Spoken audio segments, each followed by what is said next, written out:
Yeah. So I probably had a beer with you in a pub in Sure, yeah. you know, Fulham back in '99, drunk. You know. All right. Good. Stephen Merchant, how are you, mate? I'm very well, mate. Thank you for having me. Yeah, you feeling good? You're New York City, everything's good for you? It's very hard not to love being in the city that never sleeps, although I was in bed by 8 last night. Really? You're on the straight and narrow?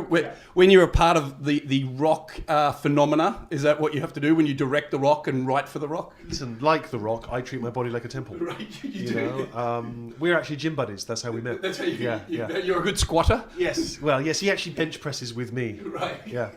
I know. I've because I've been on this little bit of a whirlwind press tour. I was actually in Chicago when the polar vortex landed, so I think I've caught the bug on the way. But I'm trying to be an absolute professional, fight through my sickness. Fighting with my family. Well, amazing movie in the fact that the heartwarming stuff creeps up on you. As you're writing that, are you going, I'm going to get big, goofy Australian guys to cry at this minute mark? I'm so pleased that you did cry, because my dream, honestly, was to make grown men cry with this movie. I'm not joking. I love having that emotion in a film. And I always think if you lure people in with the comedy, and then somewhere along the line you can kind of turn it on them, and you can really get them with the emotion. And, we did that, I think, even as far back as The Office. And so, yeah, I'm really pleased that you responded that way. Yeah. Right. She's an amazing woman, Paige. She's gone on to a ripper of a career. Yeah. Did you get did you have a chat to her? And I spent a lot of time talking with her with her crazy family. Went to visit them. And I didn't know anything about wrestling. I had no interest in wrestling. And I really don't think it's a story in the end about wrestling. It's about this family and this dream and this girl pursuing her dreams for herself and for her family. And I really had to immerse myself in that world. I went to WrestleMania with Dwayne Johnson. No big deal. He just took me to WrestleMania. I called him DJ. And so I really kind of became a fan of it once I immersed myself in this world. Yeah, how does it go that, of course, you were in The Rock, you were in a movie with The Rock, Tooth Fairy. That's right. Is that when the relationship happened? You and him are like carving up? Yeah. That's exactly, yes. No, yes, we did Tooth Fairy. That's where we hit it off. And we've stayed in touch over the years, in all seriousness. And I think because he saw a documentary about Paige and her real family, and he thought, I want a British person to write this. I think he only knows 2 British people, me and Jason Statham. And, Statham can do, 60 sit-ups in 30 seconds, but I can do 40 words a minute on the keyboard. And you had better hair. There you go. So thank you. So, I kind of got working on it, really, and here we are. It's a very unlikely mix of people, me and Dwayne and wrestling, and but hopefully it works. Now, I saw Hello Ladies here in New York when you performed. Very proud of you. Good job up there. Thank you. How do you go? Has it improved your love life being now a director? Did you wear that on your? Well, shirt? I find that if you carry your Golden Globes around with you, just one. I mean, there's 2. I got 2 of them, but if you carry just one when you're in the club, you'll find that normally breaks the ice. Were they funny days for you, traipsing around Los Angeles, like in the mid-O's? Like, it must have been a funny period of your life. I guess so, yeah. I mean, the whole Hello Ladies thing was when I went back to stand-up, I suddenly found that the funniest stories were to me telling tales of my ill-fated love life. Right.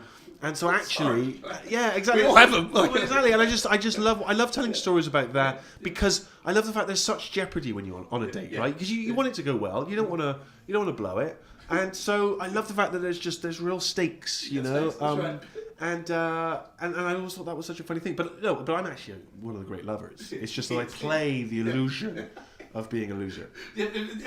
20. What do you say to the people 20 years younger than you now? Because it seems like the whole picking up is it's been commoditized, I guess, with dating apps and. Right. Yeah. Exactly. Well, I've never done the apps. Good. Because I do it. Yeah. Don't go there, Steve. Well, because I've been with my girlfriend now for a little while, so I didn't have to do the apps. But it seems a lot easier. It does. When you just. I mean, it was all these years of like approaching someone in a bar and buying them a drink talking over loud music and trying to get the conversation going. It turns out you can just boom, just get it, and off you go. It's like a miracle. It's like it just turns up for people now. I would torment myself. These young people now, they don't even know they're born. That's right. Travelling wise, are you travelling the world at all? I know you've been lost for a few years. I think Hollywood was trying to find you, and you were lost in Cambodia at one stage. I was lost in Cambodia at one point. I like travelling though.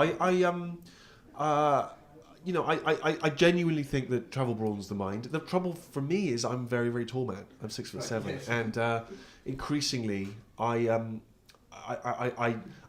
let's be honest. You know, when you spend time with The Rock, you know, when you've done the private jets and the whole thing, you know, it's very hard to then go back to sort of economy class. You know, wedged in, flying yourself all the way to Vietnam. Yeah, I find traveling now hard because I'm just too big. I'm too big for planes. I'm too big for hotel beds. I'm too big for cabs. I'm just too big. Do you look back on your life from a fork in the road thing? Was there a chance you could have went the travelling backpacker route early in those late 90s, and that means The Office would never exist? Do you think that was there a moment where you could have got on that plane and gone? No, I don't think so, because I remember there would be people, you know, friends be like, I'm off to India to find myself, and I'd be thinking, yeah, have a look for me while you're there. I'll stay here, thanks. So you were finding yourself never into that idea. Right, No, I was always very career driven at a young age. Yeah, So you did the flip. You were in your early 20s, career driven. I always knew what I wanted to do. Yeah, from a young age. Yeah. Which is lucky because some people do struggle, don't they, to figure it out. But no, when you're 19, you're at Bristol Uni. What are you? Is that where you were? I was at University of Warwick. Oh, Warwick. Yes, no, and I was doing radio and I was doing plays and comedy. I was always very focused on this stuff. Yeah. And then it gets to what 99. You're out into the workforce, and then yeah. Well, that's when I met Ricky Gervais. Yeah. You know, I met him. He was my first boss, really. Right. I sent him my resume. You know, I think it was the first one on the pile. Yeah. He's a very lazy man. He didn't bother looking through any others. He just chose me, and I started working for him. Right. And off we went, really. Yeah. It's a wonderful story. And The Office now, are they saying The Office is now outrating on Netflix Friends? Like, is that Apparently it's inordinately popular, which is amazing. And apparently a lot of younger sort of teenagers are watching you, haven't even worked in an office, which is amazing for me. Yeah, it's right. I love that. You're a Netflix powerhouse without even trying. Exactly. And you just sit back, taking the Netflix dollars. There you are. But all right, I want to get one more on The Rock. What was that first moment, though, when you did look up into The Rock's eyes, maybe on the set of Tooth Fairy? Firstly, I don't look up into The Rock's eyes because I'm 2 inches taller than The Rock. Yes. He looks up to me in every sense. Physically, he looks up to me career-wise. He looks up to me as an actor, just as a brain. So I've never looked up to The Rock. All right. So, Let's make that clear. Because you know, it's all very easy to think, oh, The Rock, he's really handsome and really muscly and everything, but I'm 2 inches taller. Yeah, that's good. He's taller. But how do you bond? How do you bond with The Rock? Like, he's very intimidated by me physically. I think so. So I just have to play. I just have to be very gentle and relaxed around him, not scare him.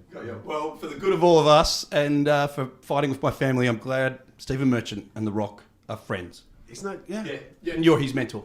Very much so. Yeah. All right. Thanks, mate. Awesome. Good job. Thanks, mate. That was amazing. Thank you. Yeah. Thanks, Steve.